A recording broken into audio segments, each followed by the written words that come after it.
सह वीर्यं करवावहै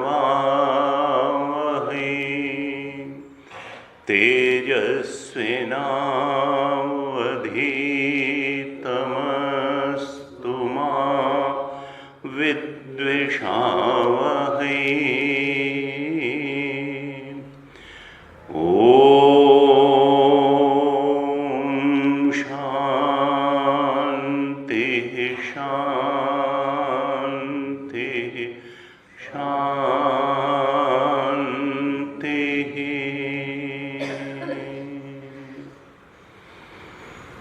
सदाशिवसमारम्भां शङ्कराचार्यमध्यमाम् अस्मदाचार्यपर्यन्तां वन्दे गुरुपरम्पराम्।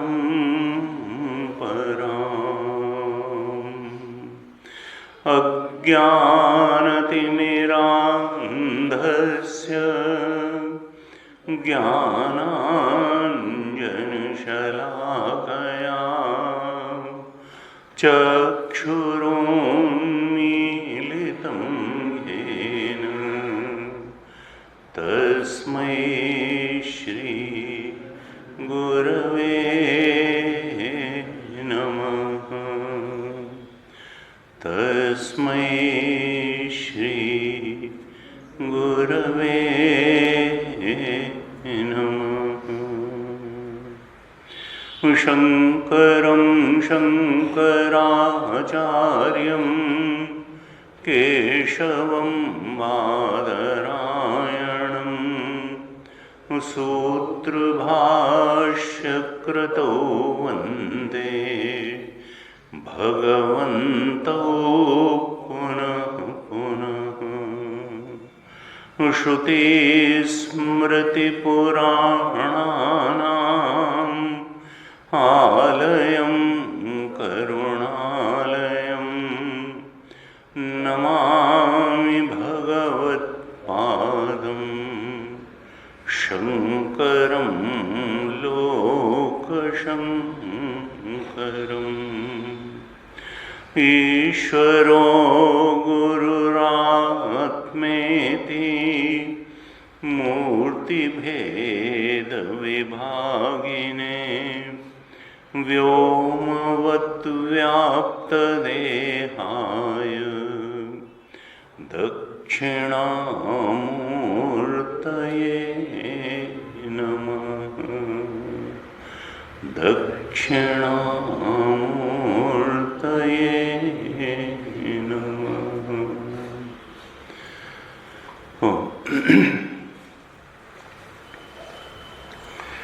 ब्रह्मसूत्र के चौथे सूत्र पर हम विचार कर रहे हैं। चौथे सूत्र के लगभग आधे भाष्य पर हमने चर्चा की और भगवान शंकराचार्य ने भाष्य में बताया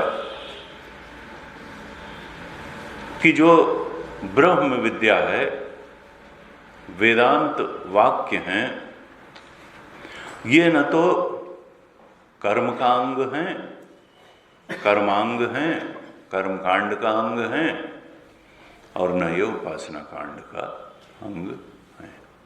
ये एक स्वतंत्र विद्या है जिसकी प्रक्रिया बिल्कुल अलग है और जिसका फल भी अलग है।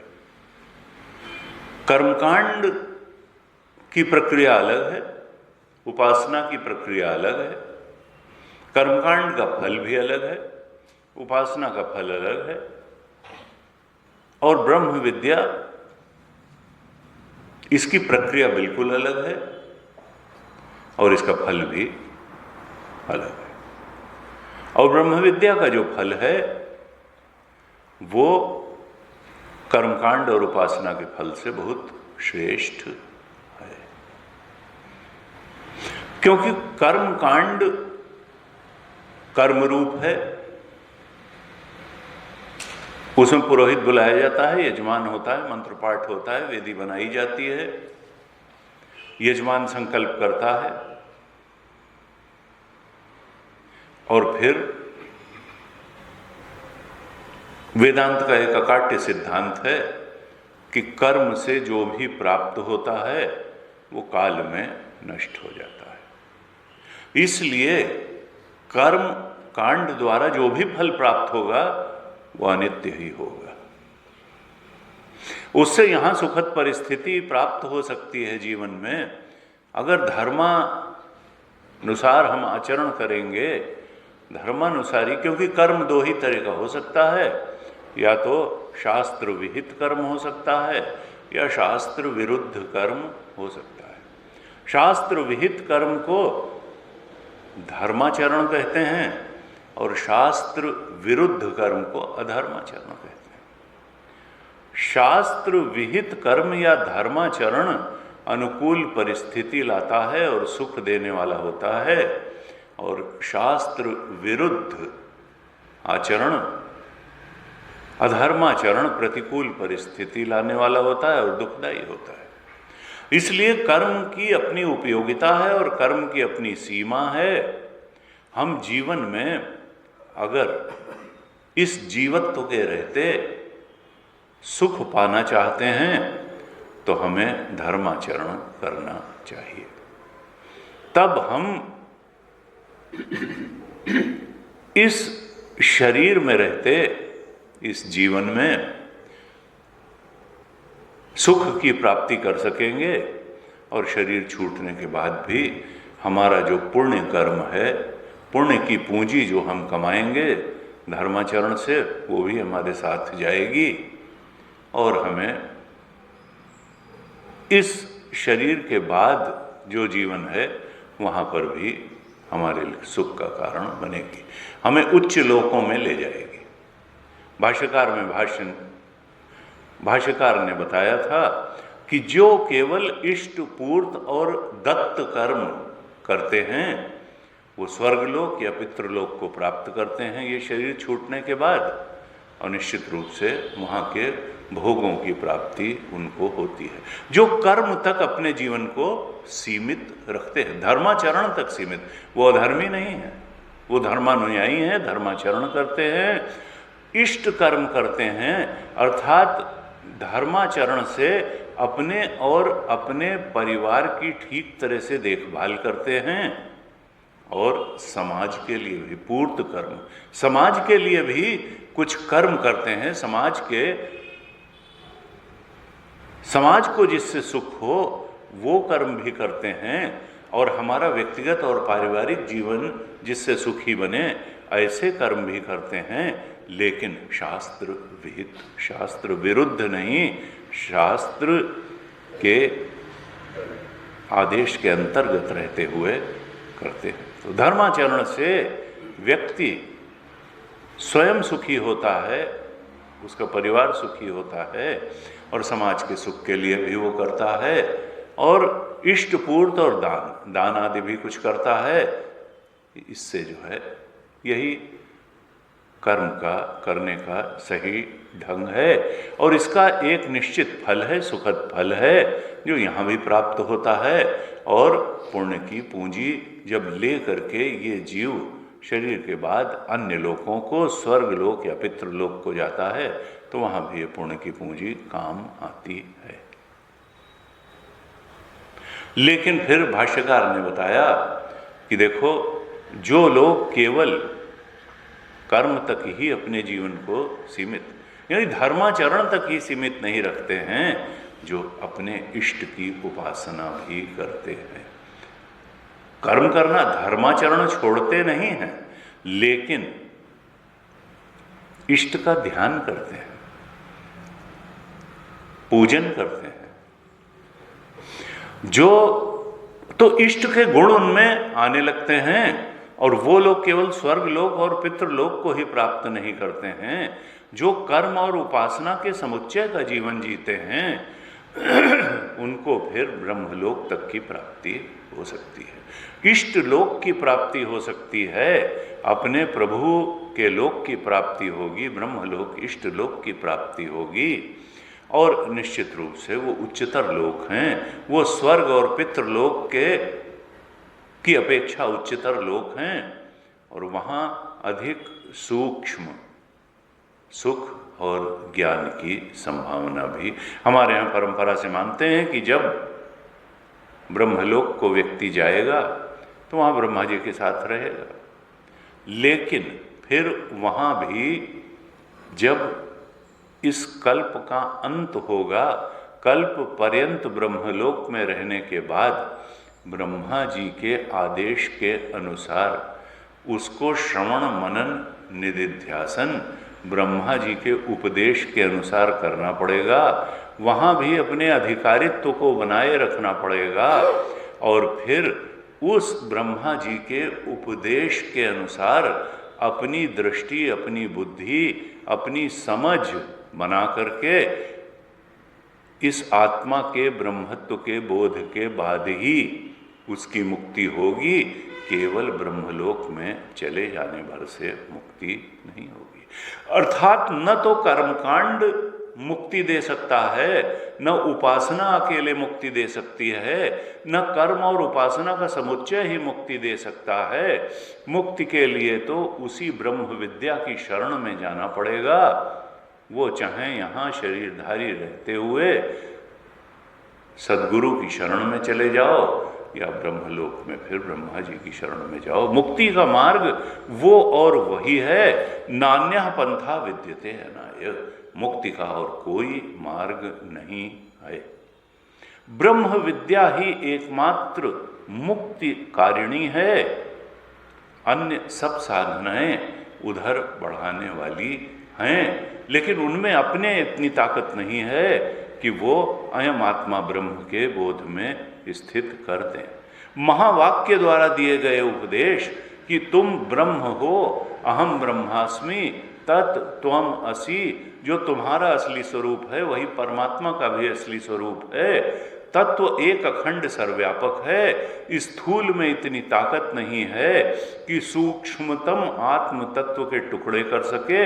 अगर तुम मानते हो कि तुम्हारी चेतना अलग, इनकी अलग, इनकी अलग, इनकी अलग, तो ये तुम्हारे भ्रांत ज्ञान के अलावा कुछ नहीं है। स्थूल में इतनी ताकत नहीं होती कि वो सूक्ष्म के टुकड़े कर सके। घट में इतनी ताकत नहीं है कि आकाश के टुकड़े कर सके। अगर हम घटाकाश में अंतर मानते हैं, घटाकाश अलग, मठाकाश अलग, महाकाश अलग, तो यह हमारी भ्रांति जन्य धारणा है। जब हम घटाकाश मान रहे हैं तब भी वो महाकाश है, जब हम कमरे का मठ का आकाश मान रहे हैं तब भी वो महाकाश है। वेदांत कहता है कि घट भी मिथ्या और मठ भी मिथ्या। सत्य क्या है? आत्मा, आकाश। आकाश भी पंचभूत है तो वो भी मिथ्या है। आत्मा से अलग जो कुछ भी है वो मिथ्या है। अनुभव में आता है, प्रतीति होती है उसकी, लेकिन उसका कोई रियल एग्जिस्टेंस नहीं है। और ज्यादा अगर गुरुजी जैसा हमारे कहते थे पचाने की ताकत हो, तो फिर ज्यादा बड़ा सत्य ये है कि न रियल एग्जिस्टेंस है, ना अनरियल एग्जिस्टेंस है। ये तो समझाने के लिए कहा जाता है कि उसका रियल एग्जिस्टेंस नहीं है। जब एग्जिस्टेंस ही नहीं है तो रियल और अनरियल की बात कहां से उठती है? क्या रस्सी में जो सांप प्रतीत होता है, जो ठूंठ में प्रेत की प्रतीति होती है, उसको क्या कहेंगे? मृगमरीचिका में अगर जल की प्रतीति हो रही है तो वहां पे रियल एग्जिस्टेंस है सांप का कि अनरियल? एग्जिस्टेंस ही नहीं है, ना रियल ना अनरियल। वो तो अज्ञानी जीव को जहां ब्रह्म तत्व है वहां संसार दिखाई देता है, संसार की अनेकता दिखाई देती है। जहां पर आत्म तत्व ब्रह्म तत्व है, शुद्ध चेतन है और शुद्ध चेतन के अलावा कुछ भी नहीं है, वहां उसको जीवत्व दिखाई देता है। अज्ञानी को दिखाई देने से चीजें सत्य नहीं हो जाती हैं। वेदांत कहता है, ब्रह्मसूत्र कहता है, भगवान शंकराचार्य कहते हैं, देखो सत्य तो आत्मा है। जो तुम्हारे अंदर मैं करके स्फुरित होने वाला जो चेतन तत्व है, सत्य तो वो है और केवल वही है। इसके अलावा तुम्हारी भ्रांतिजन्य समझ ही है। ये जो तीन शरीरों को तुमने मैं मान रखा है कि मैं फिजिकल बॉडी हूँ, मैं सटल बॉडी हूँ, मैं कॉजल बॉडी हूँ, मैं स्थूल शरीर, मैं सूक्ष्म शरीर, मैं अविद्या या कारण शरीर। इसके कारण तुमको इस मूल भ्रांति के कारण फिर तुमको दुनिया भी सच्ची लगने लगती है। जब तुमने फिजिकल बॉडी को सच्चा मान लिया, सटल बॉडी को सच्चा मान लिया, जब तुमने अपने अज्ञान कारण शरीर को सच्चा मान लिया, अपने वासना पुंज को सच्चा मान लिया, अपने संसार को सच्चा मान लिया, अपने संस्कारों को सच्चा मान लिया, तो फिर दुनिया भी सच्ची लगने लगती है। क्योंकि वासना से इच्छाएं प्रकट होंगी और इच्छाएं तो कहेंगी हमें इच्छित भोग चाहिए, और भोग के लिए फिर संसार भी चाहिए और वो भोग की परिस्थितियां भी चाहिए। और तब जब मन में उन परिस्थितियों का भोग जो सुख या दुख के रूप में होगा वो तुम अनुभव करोगे तो कहोगे भाई सुख दुख को कैसे नकारते हैं। सुख दुखे समे कृत्वा लाभा लाभो जया जयो तस्माद् युद्धाय युज्यस्व नैवं पापम अवाप्स्यसि। हमने कल भी चर्चा की थी, पूरी गीता में भगवान कहते हैं सम दुख सुखम धीरम सो अमृतत्वाय कल्पते। जो सुख और दुख में समता बनाए रख सकता है वही उस अमृत तत्व आत्म तत्व के बोध में प्रतिष्ठित हो सकता है। क्योंकि सुख दुख दोनों मन तक है और मन झूठ है। मन कोई सच्ची चीज नहीं है, आत्मा सच्ची चीज है। मन को मनन की सामर्थ्य देने वाला चेतन तत्व आत्म तत्व है। बुद्धि को विचार की सामर्थ्य देने वाला आत्म तत्व है। इंद्रियों को देखने सुनने सूंघने की ताकत देने वाला आत्म तत्व है। जीवन तत्व आत्म तत्व है। न बुद्धि जीवंत है, न मन जीवंत है, न इंद्रियां जीवंत है, न ये फिजिकल बॉडी जीवंत है। आत्मा के निकट होने के कारण जब तक वह आत्म तत्व इसमें रहता है ये जीवितवत प्रतीत होती है। वेदांत कहता है कि तुम उस असली जीवन तत्व आत्म तत्व को अपना स्वरूप जान लो और जिसका कोई तुमसे नाता नहीं, रिश्ता नहीं। जो झूठ है उसको झूठ जान लो, तुम सच को सच जान लो और झूठ को झूठ जान लो। ये जानने से ही मुक्ति है। ब्रह्मविद ब्रह्मैव भवति। ब्रह्म को जानने वाला ब्रह्म ही हो जाता है। हम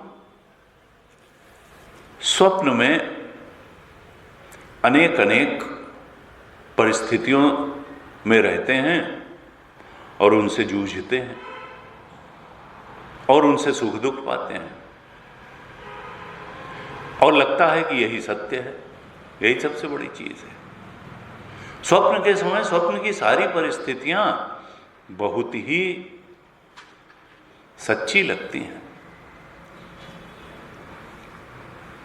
लेकिन और उस समय हमको पता ही नहीं होता कि जागृत जैसी भी कोई चीज है और वो इस स्वप्न दृष्टा और उसके द्वारा अनुभव की जाने वाली स्वप्न सृष्टि और उस स्वप्न दृष्टा के द्वारा अनुभव किए जाने वाले स्वप्न के सुख दुख से बहुत ज्यादा सशक्त एक अवस्था है जिसका नाम है जागृत अवस्था। एकदम आइडिया स्वप्न में नहीं होता है कि जागृत अवस्था जैसी भी कोई चीज है और जागृत सृष्टि जैसी भी कोई चीज है। लेकिन जब हम जाग जाते हैं, प्रकृति ने ऐसा सिस्टम बना रखा है कि स्वप्न से व्यक्ति जागृत में स्वतः आ जाता है और जागृत में आने के बाद उसको मालूम पड़ता है कि अरे स्वप्न अवस्था भी झूठी और स्वप्न के सुख दुख भी झूठे, अरे हम तो उससे बहुत ज्यादा सशक्त एक अवस्था में आ गए और वो है जागृत अवस्था। और तब उसको ये भ्रम पैदा होता है कि वो अवस्था तो झूठी थी जिसको हम उस समय सच्ची मान रहे थे, लेकिन ये बहुत सच्ची है। ये जो जागृत अवस्था जिसमें हम आ गए ये बहुत सशक्त और पक्की चीज है और यहाँ के सुख दुख बहुत सच्चे हैं, यहाँ के शत्रु मित्र बहुत सच्चे हैं और यहाँ की परिस्थितियां बहुत सच्ची हैं। अरे ये असली अवस्था है। और वेदांत कहता है अभी भी तुम गलती पर हो। इसका स्तर बिल्कुल स्वप्न जैसा है। अभी तुम जागे नहीं हो। मोह निशा सब सोवनिहारा, देख ही सपन अनेक प्रकारा। या निशा सर्वभूतानाम तस्यामि जागर्ति संयमी, या यस्यामि जागर्ति भूतानि सा निशा पश्यतो मुने। वेदांत कहता है तुम जागे वागे नहीं हो, तुमको जागने का भ्रम है। असली जागना तब होगा जब आत्मा के ब्रह्मत्व के बोध में जागोगे। वो इससे बहुत ज्यादा सशक्त अवस्था है, वो इससे बहुत ज्यादा सच्ची अवस्था है और उसमें जागे बिना मुक्ति नहीं है। तुम इस जागृत अवस्था को ही परम सत्य मान करके, इसके सुख दुख को परम सत्य मान करके जो बैठे हो, अरे ये बिल्कुल स्वप्न जैसा ही तुम्हारा जागरण है। जैसे स्वप्न में भी तुम समझ रहे थे कि हम जाग रहे हैं, ऐसे ही जागृत में भी तुम समझ रहे हो कि हम जाग रहे हैं। जैसे स्वप्न में तुम समझ रहे थे सब सच्चा सच्चा है, ऐसे ही जागृत में भी समझ रहे हो सब सच्चा सच्चा है। इससे बहुत ज्यादा सच्ची तुम्हारे ही अंदर एक अवस्था है, लेकिन नेचर ने कोई ऐसा सिस्टम नहीं बनाया है कि तुम सहज रूप में उसमें जाग जाओगे। उसमें तो जागने के लिए तुमको विचार का सहारा लेना होगा। तद विज्ञानार्थम स गुरुमेवाभिगच्छेत समित पाणि श्रोत्रियम ब्रह्मनिष्ठम। उस आत्मा के ब्रह्मत्व की सत्य अवस्था में जागने के लिए तुमको ब्रह्मज्ञानी संत की शरण में जाना पड़ेगा। तुमको वेदांत वाक्य का श्रवण करना पड़ेगा और यह आत्मा का सच्चा स्वरूप क्या है, चेतन का सच्चा स्वरूप क्या है, इसके बारे में एक निश्चयात्मिका बुद्धि बनानी पड़ेगी। वो बुद्धि बनी नहीं, आत्मा चेतन का ही एकमात्र अस्तित्व है, एकमेवाद्वितीयम। सदैव सौम्य इदम अग्रे आसीत एकमेवाद्वितीयम।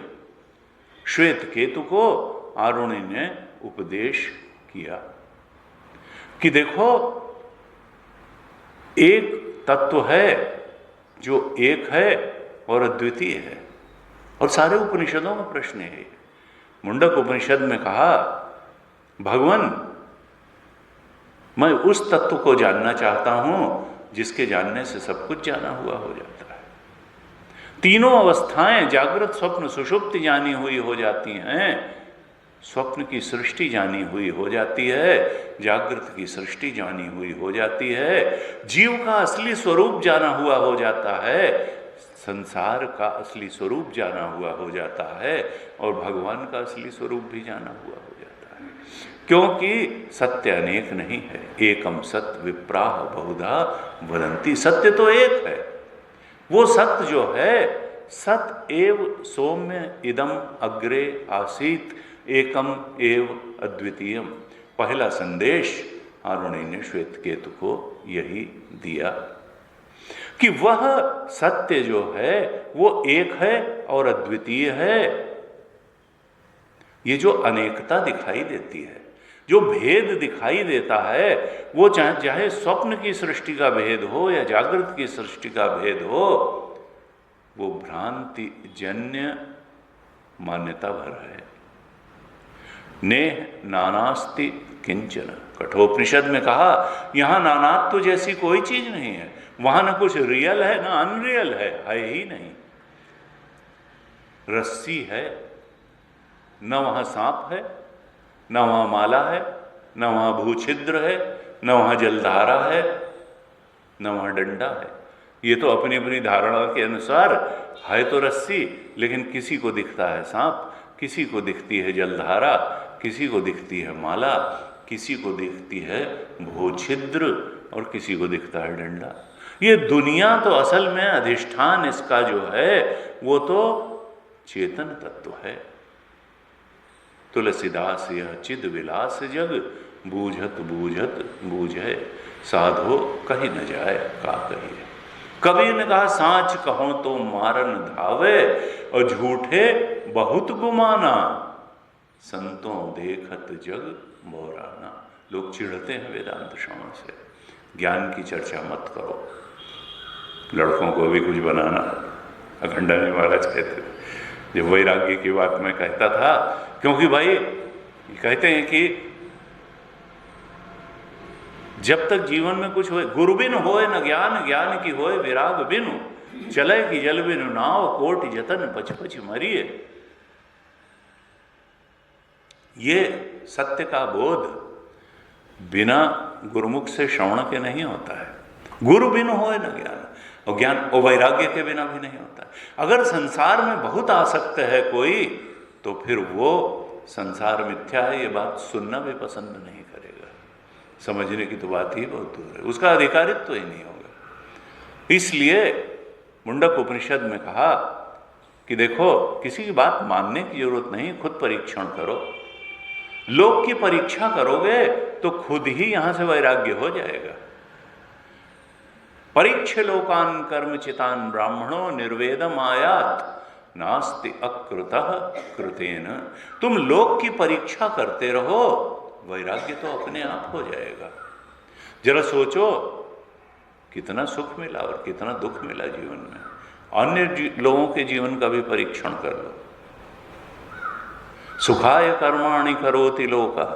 सवेरे से रात तक आदमी सुख पाने के लिए ही काम करता है, जीवन भर सुख पाने के लिए काम करता है, लेकिन मिलता है दुख। जिसको सुख समझता है उसके भी पीछे दुख ही खड़ा रहता है। अगर ठीक ठीक तरीके से आकलन करेंगे तो बहुत संतोष के साथ कह नहीं पाएंगे कि सुख मिला। सुख मिलता तो सुख की दौड़ ही खत्म हो गई होती, लेकिन आशा तृष्णा नाम हुई, मर मर गए शरीर। ये शरीर समाप्त हो जाता है, सुख पाने की इच्छा समाप्त नहीं होती, सुख की दौड़ समाप्त नहीं होती है। आशा किसी की आज तक पूरी नहीं हुई, तृष्णा किसी की आज तक बुझी नहीं। आशा तृष्णा नाम हुई, मर मर गए। जने कितने जन्मों से वेदांत कहता है कि हम कितने शरीरों में हमने यात्रा की, सोचा अब सुख मिलेगा, अब तृष्णा पूरी हो जाएगी, अब आशा समाप्त हो जाएगी, अब पूर्ण सुख और संतोष की प्राप्ति हो जाएगी। लेकिन ऐसा हो नहीं सका, ऐसा हो भी नहीं सकता है, क्योंकि जब तक हम जागृत और यहाँ की सृष्टि और यहाँ के सुख दुख को ही परम सत्य मानते रहेंगे, जो भ्रांति जन्य धारणा है, जब तक हम आत्मा में नहीं जागेंगे तब तक आशा तृष्णा मरेगी नहीं। इसलिए ब्रह्मसूत्र कहता है, इसमें भगवान भाष्यकार कहते हैं कि हे साधक, तुम अपने आत्म स्वरूप में जाग जाओ। चेतन के सच्चे स्वरूप को जान लो, अपने ब्रह्म स्वरूप को जान लो।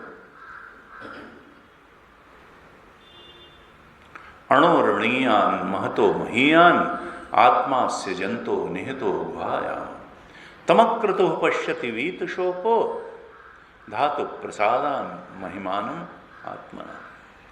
तुम कहां अपने को जन्मने मरने वाला मान के बैठे हो? तुम कहां अपने को मन मान करके सुखी दुखी होने वाला मान करके बैठे हो? अरे तुम सूक्ष्म से सूक्ष्म हो और महान से महान हो। सूक्ष्म में टुकड़े करने की ताकत स्थूल में नहीं है। ये तुम्हारा फिजिकल बॉडी चेतन के टुकड़े नहीं कर सकता है। तुम केवल इस जीव के ही अधिष्ठान नहीं, इस जगत के भी अधिष्ठान हो, और परमात्मा तुम्हारा स्वरूप है। एक अखंड सर्वव्यापक चेतन ही सत्य है और वो तुम्हारा अपना आपा है, वो स्वरूप है। उस रूप में तुम अपने को पहचानो। तुम ये जन्मने मरने वाले शरीर के रूप में कहाँ अपनी पहचान बनाए बैठे हो? और तुम इस सुखी दुखी होने वाले मन के रूप में कहाँ अपनी पहचान बनाए हुए हो? ये सब अविद्या नामक कारण शरीर की उत्पत्ति है। उस अविद्या को, उस वासना पुंज को ज्ञान से ध्वस्त कर दो। गीता में कहा, यथैधान से समिद्धोग्नि भस्मसात कुरुतेर्जुन ज्ञानाग्नि सर्व कर्माणि भस्मसात कुरुते तथा।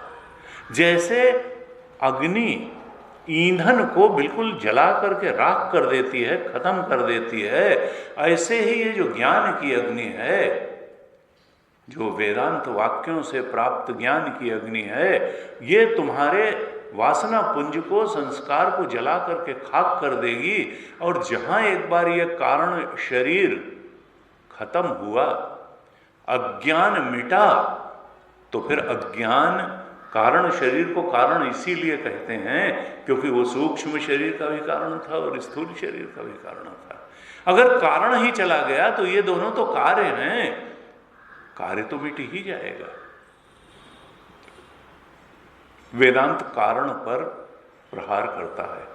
कारण शरीर अज्ञान को नष्ट करता है, तो फिर सूक्ष्म शरीर और स्थूल शरीर से तादात्म्य तो अपने आप खत्म होगा। हम जान लेंगे कि हम मन नहीं है, हम बुद्धि नहीं है, हम ये जीने मरने वाला फिजिकल बॉडी नहीं है, हम सुखी दुखी होने वाला मन नहीं है, हम मान अपमान से ग्रस्त होने वाली बुद्धि नहीं है।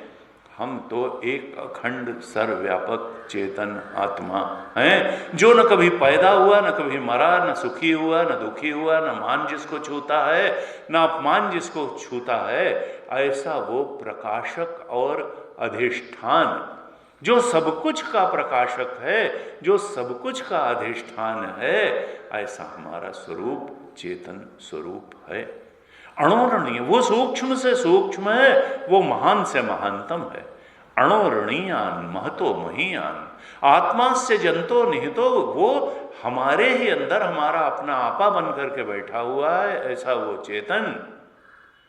कहा लेकिन तमक्रतु पश्यति, उसको जान करके समझ करके अपने आपा के रूप में उसका बोध प्राप्त करके क्या होता है, वीत शोक हो जाता है। दुख के पार और दुख के पार जाने का कोई उपाय नहीं है। तमक्रतु, और वो क्या है, वो कर्म से पैदा नहीं होता है, वो किसी कर्म का परिणाम नहीं है, वो किसी उपासना का परिणाम नहीं है, क्योंकि उपासना भी सूक्ष्म कर्म है, वो किसी के आशीर्वाद से नहीं मिल सकता है। उसको तो तुमको ज्ञान द्वारा ज्ञान का नाश करके स्वरूप के रूप में पहचानना होगा। तमक्रतु, वो क्रिएटेड नहीं है, क्रिएशन नहीं है, इट इज ऑलरेडी देयर, वो तुम्हारा अपना आपा है, ये प्राप्त से प्राप्ति है। तुम नहीं मान रहे हो तो भी वो वैसा ही है, तुमको केवल वो जैसा है वैसा उसको जान लेना है, उसको प्रकाशक के रूप में, अधिष्ठान के रूप में जान लेना है, उसको सब कुछ के प्रकाशक के रूप में जानना है और सब कुछ के अधिष्ठान के रूप में जानना है। और जब ऐसे जानेंगे तब हम ये भी जान लेंगे कि प्रकाशक ही था, अधिष्ठान ही था और सब कुछ तो था ही नहीं, काहे का प्रकाशक और काहे का अधिष्ठान। प्रकाश्य नाम की कोई वास्तविक चीज ही नहीं थी, अध्यस्त नाम की कोई वास्तविक चीज ही नहीं थी, सर्प का कोई एग्जिस्टेंस नहीं था, न रियल था न अनरियल था, संसार नाम की कोई चीज नहीं थी, स्वप्न सृष्टि नाम की कोई चीज नहीं थी। अज्ञान के कारण ही स्वप्न सृष्टि भास रही थी और बड़ी सच्ची सच्ची भी लग रही थी, सुख दुख देने वाली भी लग रही थी, अनुभव में भी आ रही थी। लेकिन सुख दुख देने के बावजूद, अनुभव में आने के बावजूद वहां कुछ था नहीं, न कुछ रियल था न अनरियल था। Same is the case with जागृत सृष्टि। यहां कुछ है वह नहीं है, क्या तुम्हारा अपना आपा, वही प्रकाश, प्रकाशक और अधिष्ठान। प्रकाशक हमने कई बार चर्चा की, प्रकाशक वही है जो प्रभावित नहीं होता है, जो आत्मा है, चेतन है, प्रकाशक है। ये रोशनी प्रभावित नहीं होती। यहाँ चाहे सत्संग चल रहा हो, चाहे मातम मनाया जा रहा हो, वो तो सब कुछ को प्रकाशित कर देती है। प्रकाशक प्रभावित नहीं होता, ऐसा प्रकाशक हमारा चेतन तत्व है और वही अधिष्ठान भी है। उसके रिलेशन में, अधिष्ठान के कंपैरिजन में असल में अध्यस्त का कोई अस्तित्व नहीं है और प्रकाशक के परिप्रेक्ष्य में प्रकाश्य वस्तु का भी कोई अस्तित्व नहीं है। ज्ञानी का व्यवहार बाधित वृत्ति से चलता है। जब तक प्रारब्ध है, शरीर है, उसका ये शरीर चलता है, लेकिन वो कहीं आसक्त नहीं होता, क्योंकि वो जानता है कि आसक्त हम जागने के बाद क्या स्वप्न की चीजों से आसक्त होते हैं। जब जान गए कि वहां कुछ है नहीं, तो आसक्ति का कोई कारण ही नहीं बचा। ऐसे ये ब्रह्मसूत्र का संदेश है और भगवान शंकराचार्य चाहते हैं कि हे साधक, तुम अपने उस चेतन के सच्चे स्वरूप के बोध में प्रतिष्ठित हो जाओ। अर्थात अपना जो आपा है, आत्मा है, इसको ब्रह्म के रूप में जान लो। ब्रह्म सूत्र का यही संदेश है कि तुम ब्रह्म स्वरूप हो, अपने ब्रह्म स्वरूप के बोध में प्रतिष्ठित हो जाओ। यस्मिन् सर्वाणि भूतानि, जब सारे भूतों को अपने आत्मा में ही देखता है और सारे भूतों में अपने आत्मा को देखता है, तस्य को मोह कह शोक एकत्वम अनुपश्य, तब एक तत्व में ही स्थित हो जाता है और शोक और मोह के पार चला जाता है। शोक और मोह के पार जाने का यही उपाय है। वो आत्मा आनंद स्वरूप है, उसके बिना, जाने बिना आशा तृष्णा जानी नहीं है। ये यात्रा बनी रहेगी, संसरण बना रहेगा। केवल अगर कर्म और उपासना को ही हम अंतिम बात मान के बैठ जाएंगे तो फिर अभी आ ब्रह्म भुवना लोका पुनरावर्तिनोर्जुन। भगवान ने गीता में कहा, देखो ब्रह्मलोक से भी अगर तुमने ब्रह्मा जी के उपदेश के अनुसार साधना नहीं की तो मुक्ति उक्ति नहीं पाओगे। ब्रह्मलोक से भी दोबारा आना हो सकता है। आ ब्रह्म भुवना लोका पुनरावर्तिनोर्जुन माम उपेत्य तु कौन्तेय पुनर्जन्म न विद्यते। लेकिन अगर मुझे, देवकी पुत्र कृष्ण को नहीं, अपने आत्मा को ब्रह्म के रूप में तुमने पहचान लिया तो पुनर्जन्म से छुटकारा मिल जाएगा। फिर आने जाने का चक्कर खत्म। फिर पुनरपि जन्मम पुनरपि मरणम पुनरपि जननी जठरे शयनम, ये सब चक्कर खत्म। तब जो दुखालयम अशाश्वतम है, अनित्यम असुखम लोकम इमं प्राप्य भजस्व माम, भगवान ने 9वें अध्याय में कहा, देखो ये केवल अनित्य ही नहीं है। क्योंकि कई लोग कहते हैं, स्वामी जी अब ये जिंदगी भी जब तक है तब तक तो है ही है। कुछ लोग तो यहाँ तक, हम चाहते हैं चलो सपना सपना है, लेकिन सपना भी अच्छा हो, सपना भी अच्छा होना चाहिए। तो इसीलिए तो कहा जाता है सपना अच्छा बनाने के लिए सत्कर्म करो, धर्माचरण करो। है तो सपना, लेकिन अच्छा बन जाएगा, ये जीवन अच्छा बन जाएगा, मृत्यु के बाद भी अच्छा बन जाए। लेकिन सपना अच्छा बनाने के चक्कर में क्यों पड़ो, सत्य के बोध के चक्कर में क्यों न पड़ो, क्योंकि तब आनंद स्वरूप परमानंद में प्रतिष्ठा हो जाएगी। तुम छोटे छोटे आनंदों के पीछे क्यों पड़ो, तुम कल्पना के आनंद के पीछे क्यों पड़ो, तुम सत्यानंद के पीछे पड़ो, तुम आत्मानंद ब्रह्मानंद के पीछे पड़ो, तुम चिदात्मानंद के पीछे पड़ो, चिदानंद के पीछे पड़ो। ऐसे जो है ब्रह्मसूत्र का ये संदेश है। थोड़ा सा भाष्य का पाठ कर लेते हैं और उसके बाद में थोड़ा ब्रह्मसूत्र को आगे बढ़ाएं। ये कागज जो है, कागज सबके पास होगा, जिसके पास ना हो वो ले सकता है।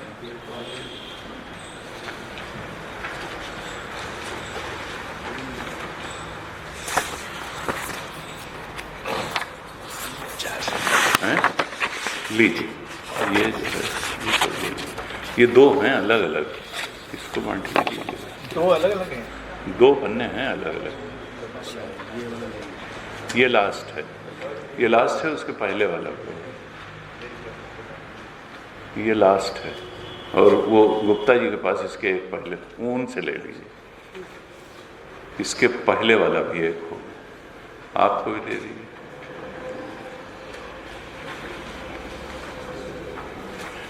तो जो इसके पहले वाला पेज था वहां से हम पाठ शुरू करेंगे, लास्ट के पहले वाले से पाठ शुरू करेंगे और किताब में 76 पेज से पाठ करेंगे। 76 पेज से पाठ करेंगे और फिर देखिए जहाँ तक करेंगे, बल्कि 75 पेज के अंत से पाठ करेंगे।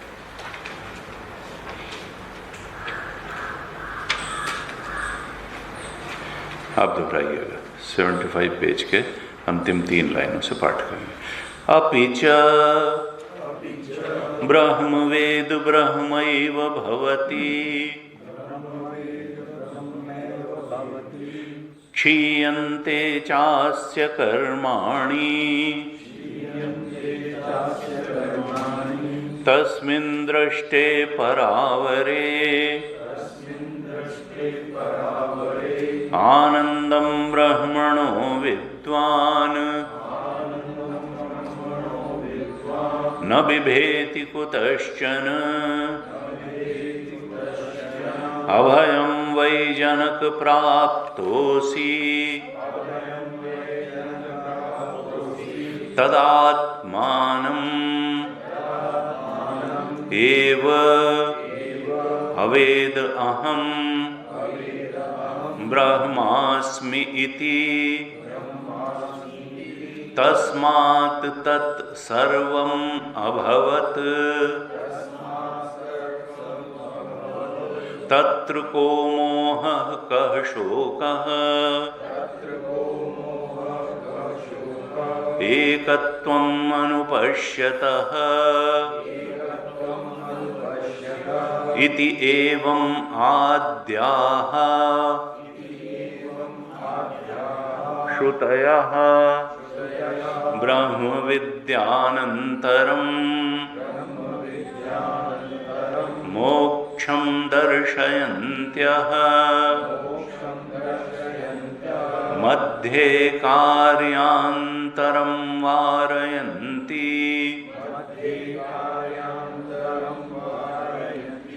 तथा तद् एतत् पश्यन् ऋषिवामदेवः प्रतिपेद अहम् मनुः अभवं सूर्यश्च इति ब्रह्मदर्शन सर्वात्मभावयोः मध्ये कर्तव्यान्तर वारणायोः उदाहार्यं यथा तिष्ठन् गायतीति तिष्ठति गायति गायति योः मध्ये तत्कर्तृकं कार्यान्तरं नास्तीति गम्यते त्वं हि नः पिता यः अस्माकम् अविद्यायाः परम्पारं तारयसि श्रुतं हि एव मे भगवद्दृशेभ्यः तरति शोकम् आत्मवित् सोऽहं भगवः शोचामि तं मां भगवान् शोकस्य पारं तारयतु तस्मै मृदितकषायाय तमसः पारं दर्शयति भगवान् सनत्कुमारः इति च एवम् आद्याः श्रुतयः मोक्षप्रतिबन्धनिवृत्तिमात्रम् एव आत्मज्ञानस्य फलम् दर्शयन्ति तथा च आचार्यप्रणीतं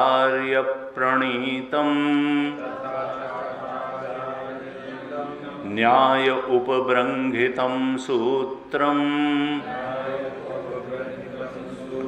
दुःखजन्म प्रवृत्तिदोष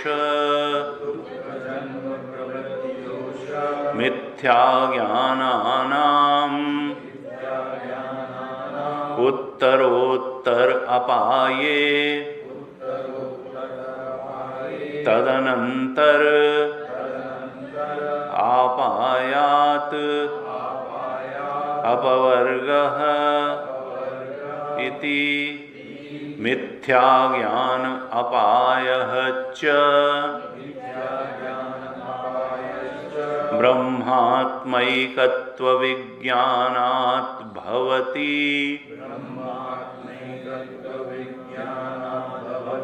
न चैदं ब्रह्मात्मैकत्वविज्ञानं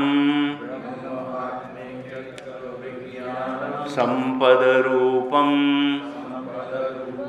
यथा यथा अनन्तं वै मनः अनन्ता विश्वे देवाः अनन्तम् एव सतेन लोकं जयति इति न च अध्यासरूपं यथा मनः ब्रह्म इति उपासीत आदित्यो ब्रह्म इति आदेशः इति च मन आदित्यादिषु ब्रह्मदृष्टि अध्यासः न अपि विशिष्ट क्रियायोग निमित्तं वायुर्वाव संवर्गः प्राणो वाव संवर्गः इतिवत् न अपि आज्यावेक्षणादि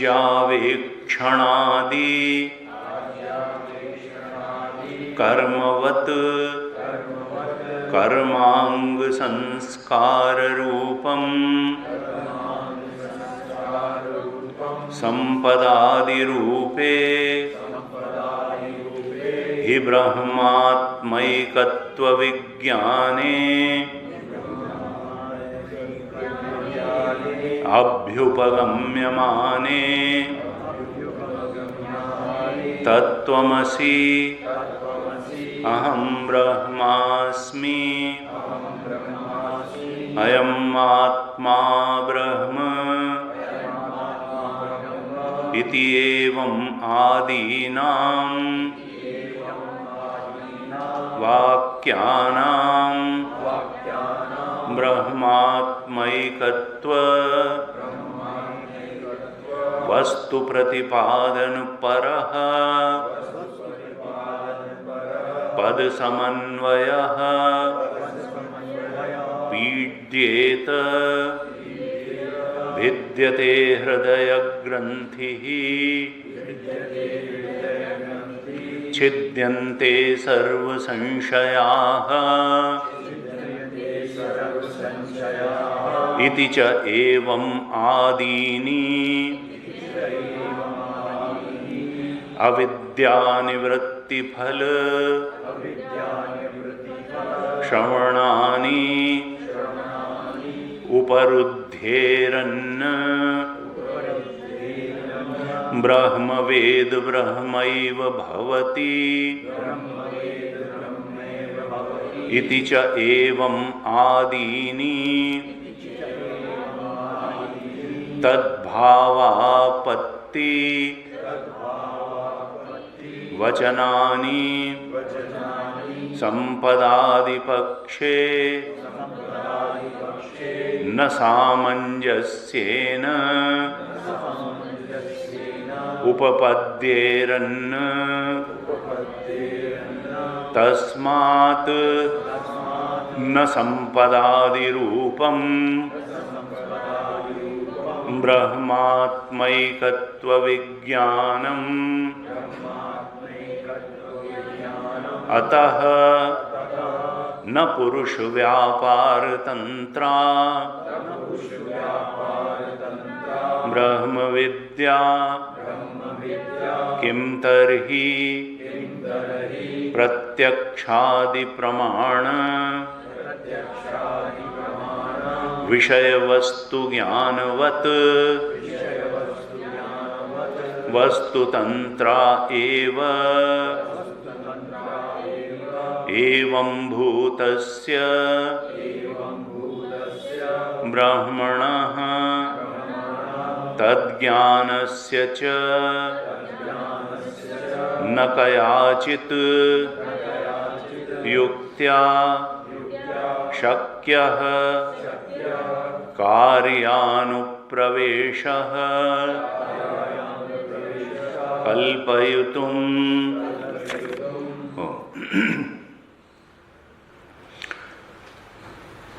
भगवान शंकराचार्य भाष्य में लिखते हैं कि देखो, कर्म से जो भी प्राप्त होगा वो काल में नष्ट हो जाएगा। वो चाहे कर्मांग कर्मकांड रूप कर्म हो अर्थात धर्माचरण हो। अधर्माचरण तो जीवन में दुख लाता ही है, लेकिन धर्माचरण भी कोई शाश्वत नित्य वस्तु की प्राप्ति कराने में समर्थ नहीं है। उपासना भी सूक्ष्म कर्म है, ये सुख लाएगा, उच्चतर लोकों की प्राप्ति कराएगा, लेकिन आत्मा के ब्रह्मत्व का बोध कराना, ये सब साधनाओं की अपनी उपयोगिता है और अपनी सीमा है। लेकिन फिर ब्रह्मवेद ब्रह्मैव भवति, ब्रह्म स्वरूप को प्राप्त होना जो मुक्ति है वो तो ब्रह्म ज्ञान से ही होगा। ब्रह्मवेद ब्रह्मैव भवति, ब्रह्मबोध का ही फल ब्रह्म ज्ञान रूपी मोक्ष है। और ये कोई बेकार की चीज नहीं है। आनंदम ब्रह्मणो विद्वान न बिभेति कुतश्चन। अगर भय के पार जाना है तो अपने ब्रह्म स्वरूप को जानना ही होगा, क्योंकि उस आनंद ब्रह्म को जानने वाला विद्वान फिर डर के भय के पार चला जाता है। गीता जी में दैवी संपद 16वें अध्याय में जब बताई और 26 दैवी गुण बताए, उसमें पहला दैवी गुण अभयम ही बताया। अभयम सत्व संशुद्धि ज्ञान योग व्यवस्थिति दानम दमश्च यज्ञश्च स्वाध्यायस्तपा। तो पहला दैवी सद्गुण अभय बताया। भय रहते व्यक्ति सत्य को स्वीकार भी नहीं कर सकता है। अभय होना चाहिए जीवन में, नहीं तो व्यक्ति, और अभय हमने पहले चर्चा की थी, जब तक भगवान का सहारा नहीं, दुनिया के सारे सहारे हिलने वाले हैं, धन भी हिलने वाला है, संबंध भी हिलने वाले हैं, इस शरीर की ताकत का भरोसा बहुत है, तो ये भी जरा सी रोगग्रस्त हो के ऐसा होता है कि दूसरा पकड़ के चलवाए। हम न धन से संबल पाते हैं, भय मुक्त कर सकता है, न संबंध भय मुक्त कर सकता है, न शरीर का बल मुक्त कर सकता है। भगवान की शरण जो है वही न हिलने वाली है। इसलिए उपासना का अपना महत्व है। जीवन में अभय लाने के लिए प्रभु की शरणागति आवश्यक है। मन की चंचलता शांत करने के लिए ध्यान आवश्यक है। परिस्थिति सुधार के लिए कर्म भी आवश्यक है। इन सब का अपना एक उपयोगिता है। लेकिन अयम आत्मा ब्रह्म के बोध में स्थित होने के लिए तो फिर ब्रह्म विद्या चाहिए। कहा आनंदम ब्रह्मणो विद्वान न विभेति कुतश्चन। असली अभय तो इस चेतन को ब्रह्म जानने से ही होता है। बृहदारण्यक में कहा अभयम वै जनक प्राप्तोसि। जनक तुम अभय को प्राप्त हो चुके हो। तद आत्मानम एव अवेद अहम ब्रह्मास्मेति तस्मात् सर्वम अभय अभवत। उस समय उसने अपने आप को मैं ब्रह्म हूं ऐसा जाना, इसलिए वो सर्व हो गया। ये सब उपनिषदों की श्रुतियां कोट करी हैं। तत्र को मोह का शोक है एकत्वम। जब उस एक तत्व के बोध में अपने आपा के रूप में उस एक तत्व को जान लिया तो कहाँ का मोह और कहाँ का शोक। अज्ञान के भी पार चला गया और शोक के भी पार चला। इति एवं आद्या श्रुतया ब्रह्मा विद्या अनंतरम मोक्षम दर्शयन्त्य मध्य कार्यंतम वारयन्ति। हमने पिछली कक्षा में भी चर्चा की थी। श्रुति कहती है कि इस विद्या, इस आत्मा के ब्रह्मत्व के बोध को जानने के बाद और उस अभय और आनंद स्वरूप आत्मा को पा करके जानने और पाने के बीच में कोई कर्म नहीं करना पड़ता है। अचिरेणाधिगच्छति श्रद्धावान लभते ज्ञानम तत्परः संयतेन्द्रिय ज्ञानम लब्ध्वा परम शांतिम अचिरेणाधिगच्छति। ज्ञान होते ही परम शांति परम सुख की प्राप्ति होती है। बीच में कुछ करना वरना नहीं है। गुरु जी कहते थे 20 साल वेदांत सुनने के बाद लोग कहते हैं कि अब बहुत श्रवण कर लिया, कुछ करना है। इसका मतलब श्रवण किया ही नहीं ठीक से। श्रवण से ही ज्ञान होता है, आत्मा के ब्रह्मत्व का ज्ञान होता है। यहां पर साफ शंकराचार्य जी कहते हैं भाष्य में कि मध्य कार्यांतरम वारयन्ति। ब्रह्म विद्या तत्काल ही मोक्षदायिनी है। ब्रह्म विद्या जैसे ही फलवती हुई, ब्रह्मबोध हुआ, उसके बाद कोई कर्म नहीं करना है। जैसे उपासना में विधि जानने के बाद कर्म किया जाता है, जैसे कर्मकांड में विधि जानने के बाद कर्म किया जाता है, बिना कर्म के न उपासना फलवती होती है न कर्म फलवती होता है, ऐसा ब्रह्म विद्या के साथ नहीं है। यहाँ कुछ करने की जरूरत नहीं है। जानत तुम्हें होई चाहिए। तुमको जानते ही ब्रह्मवेद ब्रह्मैव भवति। ब्रह्म का ज्ञान होते ही व्यक्ति अपने ब्रह्म स्वरूप में प्रतिष्ठित हो जाता है। कहा तद एतद पश्यन् ऋषि वामदेव प्रतिपेद अहम मनो अभवम सूर्यश्च। जैसे ही ऋषि वामदेव ने अपने ब्रह्म स्वरूप को जाना, जैसे ही ऋषि वामदेव को अपने ब्रह्म स्वरूप का बोध हुआ, उन्होंने क्या कहा?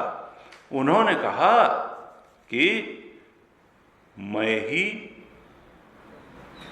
मनु था, और मैं ही सूर्य था, मैं ही मनु था, मैं ही सूर्य था।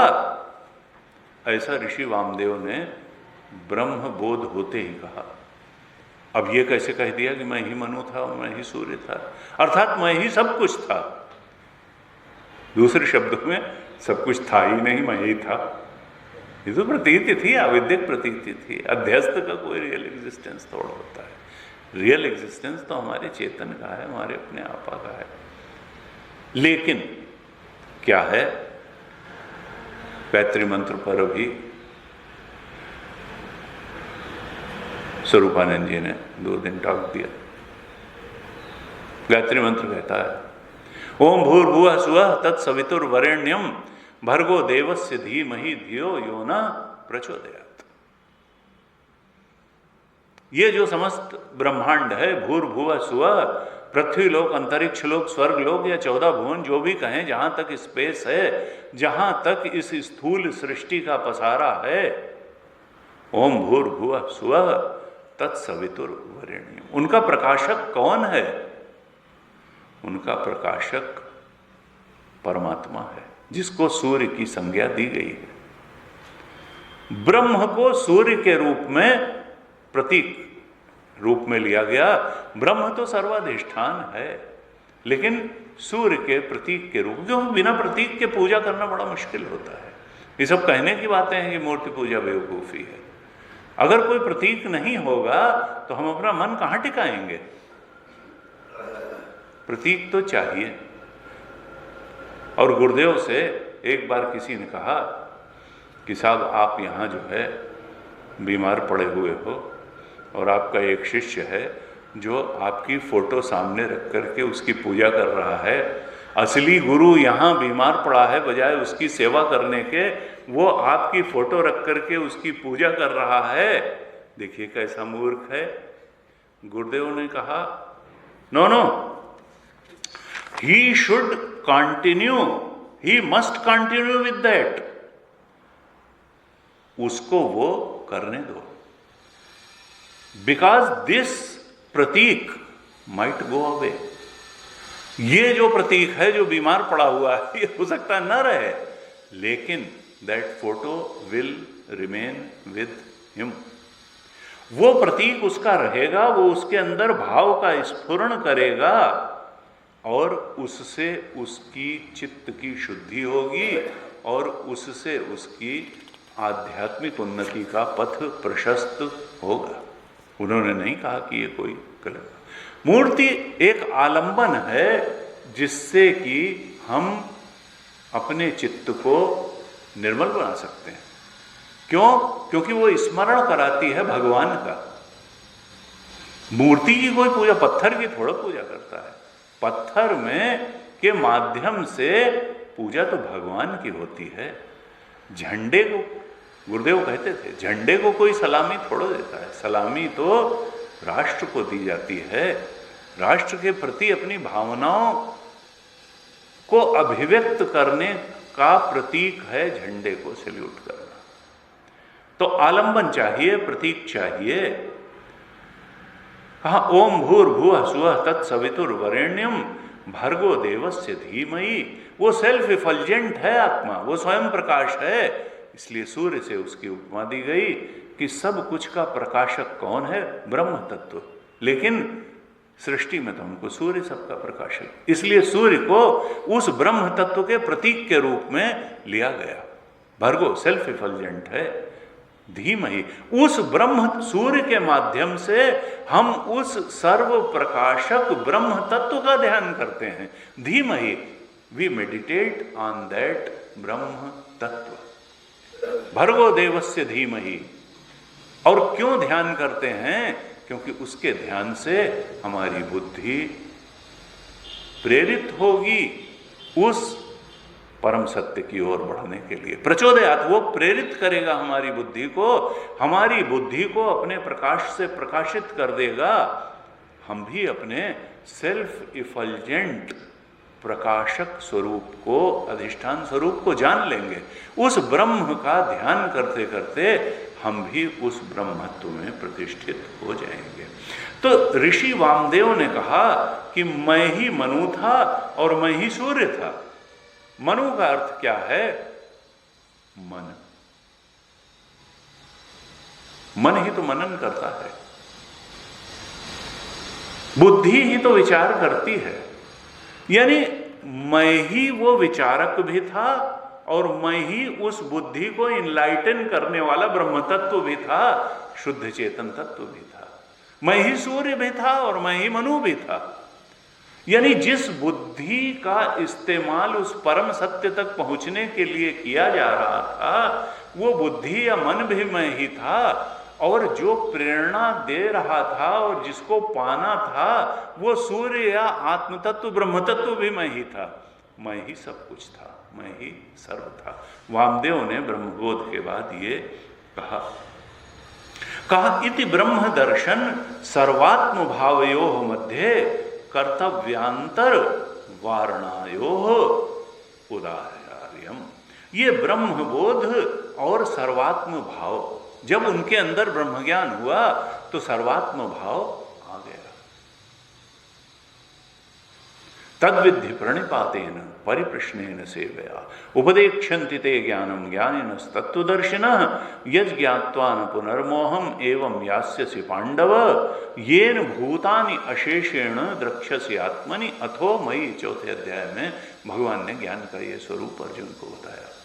येन भूतानि अशेष, उस ज्ञान को तत्वदर्शी से प्राप्त करके तुम अशेष भूतों को, सब कुछ को अपनी आत्मा में देखोगे और अपनी आत्मा को सब कुछ में देखोगे, या मुझ में देखोगे। मैं और तुम्हारा आत्मा कोई अलग अलग बात नहीं है।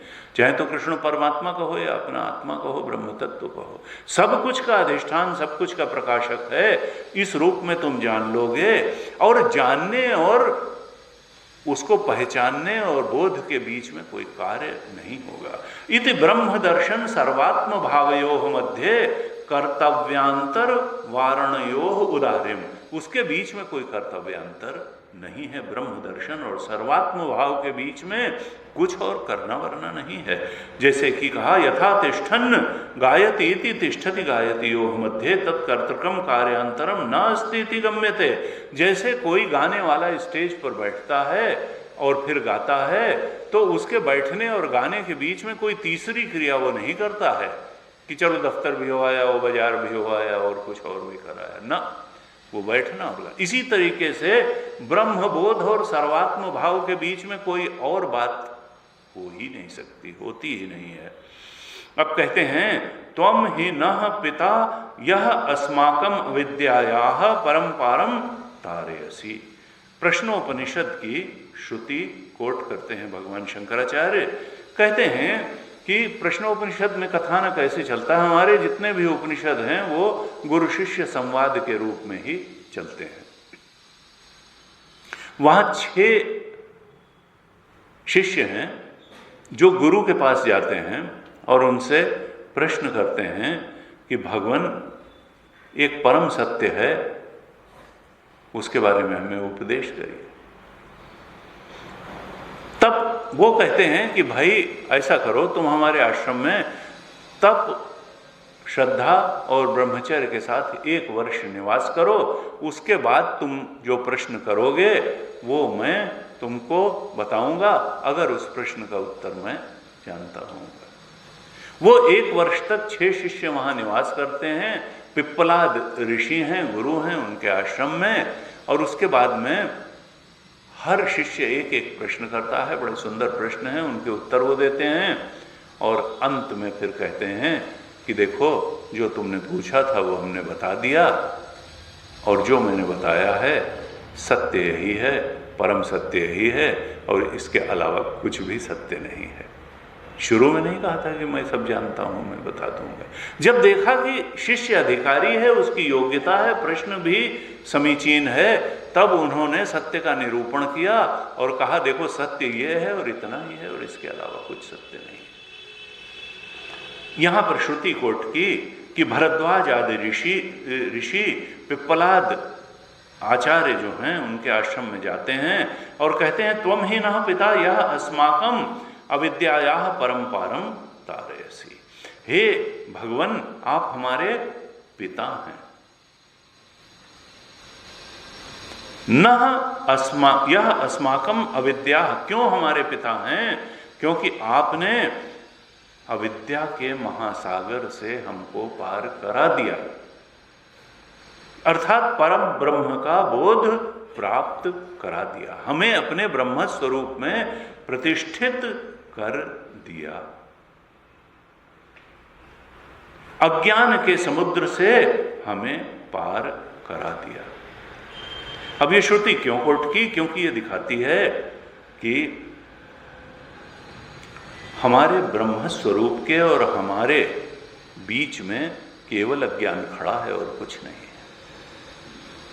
प्रतिबंध मात्र की निवृत्ति ब्रह्म ज्ञान करता है, और मोक्ष तो हमारा स्वरूप ही है, हमारा आत्मा ही है, उसको कहीं से लाना थोड़े है। भ्रांति के कारण हम अपने आप को मुक्त नहीं मान रहे हैं, अपने को ब्रह्म की जगह स्थूल शरीर और मन और मान वाली बुद्धि मान रहे हैं। इस तरह से ये प्रश्नोपनिषद की श्रुति कोट की, और फिर इसके बाद में छांदोग्य उपनिषद की श्रुति कोट करते हैं। बड़ी प्रसिद्ध श्रुति है। नारद जी कहते हैं अपने बड़े भाई सनत कुमारों से कि भगवन श्रुतम ही एव में भगवन दृशेभ्य तरति शोकम आत्मवित्। मैंने सुना है आप जैसे ब्रह्मदर्शी ऋषियों के मुख से मैंने सुना है कि जो आत्मवित् है वो शोक के पार चला जाता है, दुख के पार चला जाता है, भय के पार चला जाता है।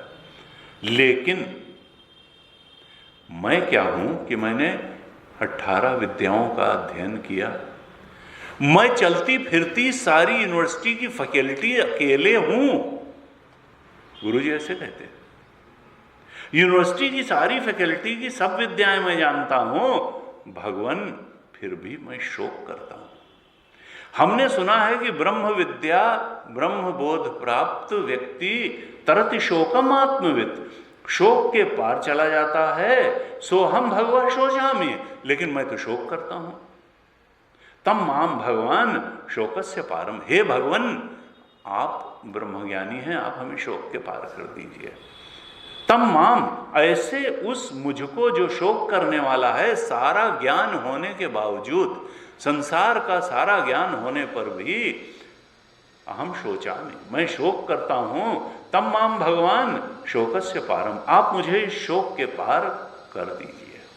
छांदोग्य की श्रुति कोट की, फिर कहते हैं, फिर दूसरी छांदोग्य की श्रुति भगवान शंकराचार्य कोट करते हैं, तस्मै मृदित कषायाय तमसः पारम दर्शयति। भगवान सनत कुमार, इस प्रकार से जब ब्रह्मदर्शी सनत कुमार से नारद ने प्रार्थना की कि हमें शोक के पार कर दीजिए, तब उपदेश किया सनत कुमार ने, और नारद जी को अंधकार के पार कर दिया, अविद्या के पार कर दिया, शोक के पार कर दिया।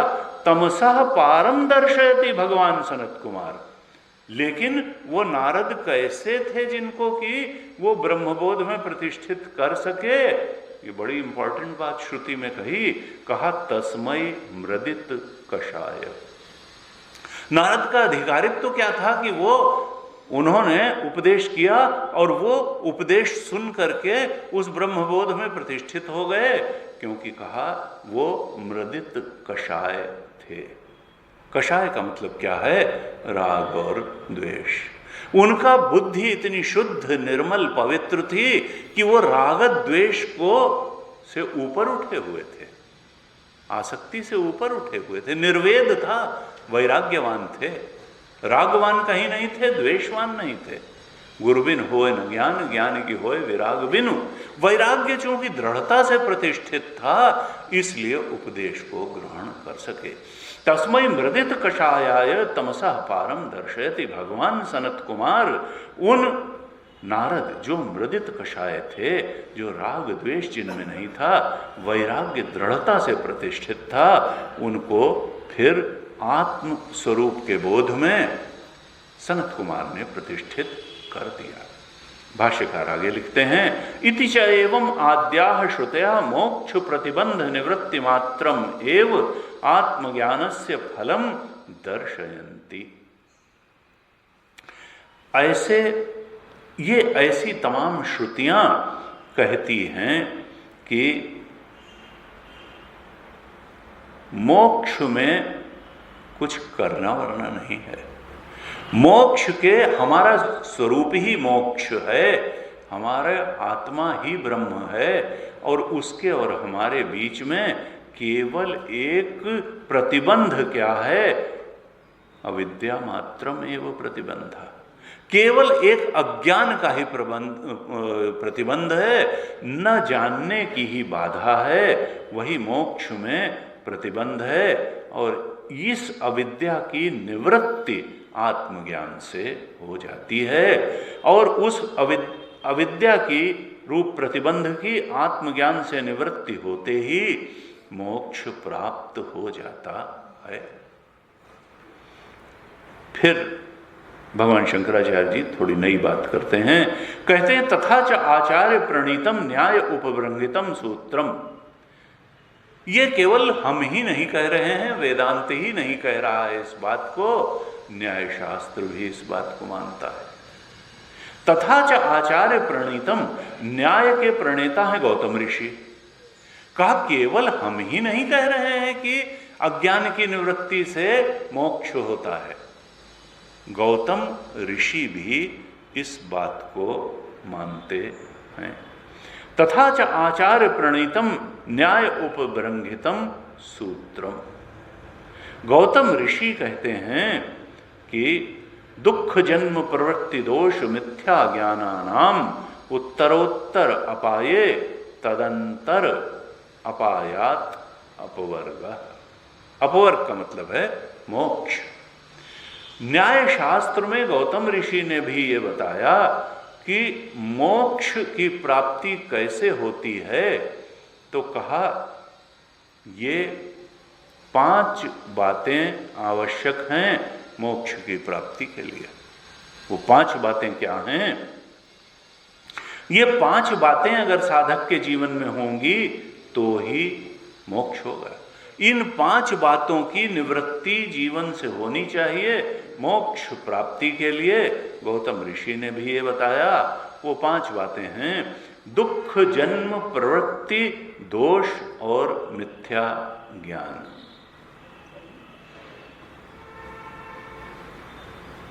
दुख जीवन से जाना चाहिए, दुख के रहते मोक्ष नहीं है। ये जो जन्म मृत्यु का चक्कर है ये खत्म होना चाहिए, इसके रहते मोक्ष नहीं है। प्रवृत्ति कर्म अर्थात धर्म, कर्म 2 ही तरह का होता है, धर्म धर्म। ये कर्म का चक्कर छूटना चाहिए, इसके रहते मोक्ष नहीं है। और क्या कहा? दोष जीवन से जाने चाहिए, दोषों के रहते मोक्ष नहीं है। दोष कौन से हैं? राग द्वेष, यही तो दोष है। 2 ही। तौ ह्यस्य परिपंथिनो, यही साधक को लूट लेने वाले रास्ते के डाकू हैं, राग द्वेष। गीता में कहा तौ ह्यस्य परिपंथिनो, सारी साधना लूट लेते हैं। तो दोष जाने चाहिए। और फिर 5वीं चीज कही मिथ्या ज्ञानानाम, जो मिथ्या ज्ञान है वो भी जाना चाहिए, तब मोक्ष होगा। मिथ्या ज्ञान क्या है? जीव भाव की स्वीकृति, जो हम अपने को जीव माने बैठे हैं, जो जीवात्म भाव है, देहात्म भाव है, ये मिथ्या ज्ञान के कारण है। अपने आत्मा के ब्रह्मत्व को न जानने के कारण हम फिर वो जानते हैं अपने को जो हम नहीं हैं। मिथ्या ज्ञान के कारण हम अपने को जीव मानते हैं, सूक्ष्म शरीरधारी मानते हैं और स्थूल शरीरधारी मानते हैं। और है क्या? अविद्या। मिथ्या ज्ञानानाम उत्तरोत्तर अपाये तद अनंतर अपायात अपवर्ग। इसमें बाद वाले के नाश से पूर्व वाले का नाश होता है। पतंजलि महाराज ने 5 क्लेश कहे थे, अविद्या, अस्मिता, राग द्वेष, अभिनिवेश।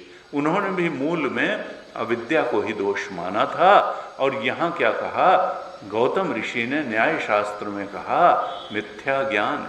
मिथ्या ज्ञान मूल में है इस मिथ्या ज्ञान के कारण हम अपने आत्मा के ब्रह्मत्व को नहीं पहचान रहे हैं। ये मिथ्या ज्ञान की अगर निवृत्ति होगी तो इसके पहले वाला है राग द्वेष। मिथ्या ज्ञान की निवृत्ति होते ही दोष भी चले जाएंगे, राग द्वेष रह नहीं जाएगा।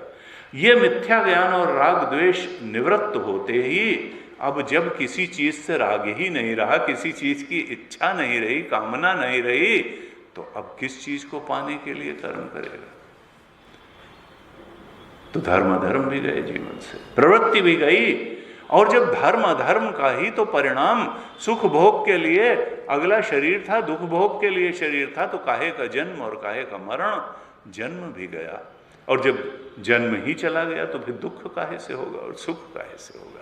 यानी इन पांचों के मूल में क्या है? मिथ्या ज्ञान। मिथ्या ज्ञान की निवृत्ति से अपवर्ग या मोक्ष की प्राप्ति होगी। गौतम ऋषि ने न्याय शास्त्र में कहा मिथ्या ज्ञान की निवृत्ति होनी चाहिए, इससे दोष की निवृत्ति होगी।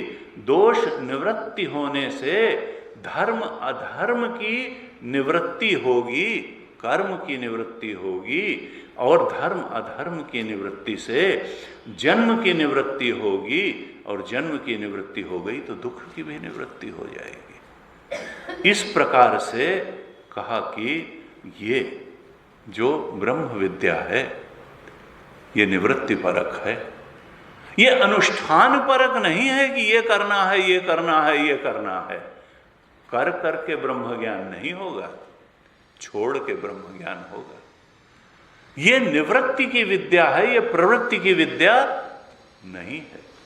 प्रवृत्ति कर्मांग में होता है, उपासना में होता है, उससे निश्चित फल की, नित्य फल की प्राप्ति नहीं होती।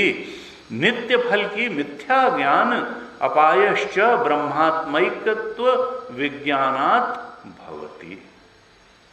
भगवान शंकराचार्य कहते हैं मिथ्या ज्ञान अपायः च ब्रह्मात्मैकत्व विज्ञानात् भवति।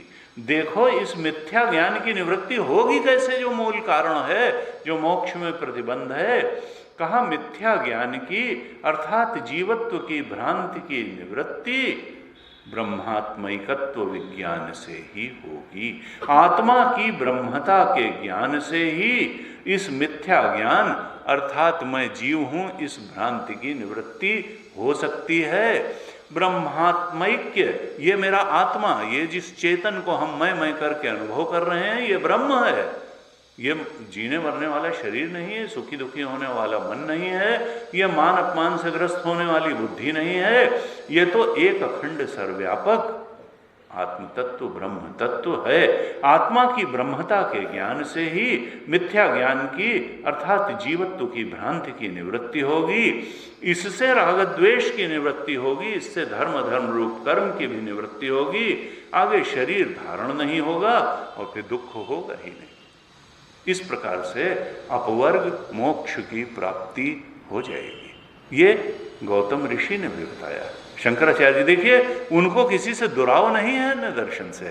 कोट किया खुद गौतम ऋषि का के शास्त्र को, न्याय शास्त्र को कोट किया और उससे समर्थन लिया कि अन्य विचारक भी ऐसे समझते हैं। यानी मूल में क्या है? मिथ्या ज्ञान की निवृत्ति, जीवत्व के भ्रांति की निवृत्ति। यही संदेश भगवान शंकराचार्य देना चाह रहे हैं। आज ओम पूर्णमदः पूर्णमिदं पूर्णात् पूर्णमुदच्यते पूर्णस्य पूर्णमादाय